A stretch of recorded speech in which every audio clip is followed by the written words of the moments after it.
Hi అండి, ఈరోజు మనము అల్మాజ్గూడలో ఉన్న భవానీమాత టెంపుల్లో ఉన్నామండి. ఆ భవానీమాత టెంపుల్లో చాలా ఫేమస్ అయిన టెంపుల్ అండి. అమ్మవారు చాలా పవర్ఫుల్ అండి.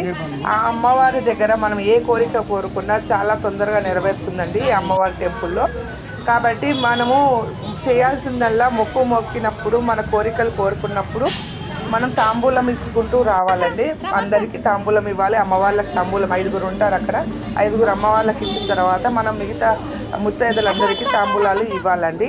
అలా మనము చేసుకుంటూ వెళ్తుండాలి. లాస్ట్లో మన కోరిక నెరవేరినప్పుడు ఆ అమ్మవారికి కానుక రూపంలో కానీ ఒడిబియ్యం రూపంలో కానీ మన కోరికలు నెరవేరినాక మనం చెల్లించవలసిన మొక్కులండి అవి.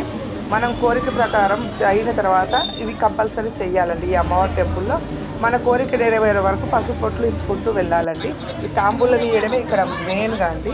అంతేనండి. చూడండి, ఈ అమ్మవారి టెంపుల్ మీరు ఎప్పుడైనా చూసుంటారా? కామెంట్ చేయండి, లైక్ చేయండి, షేర్ చేయండి.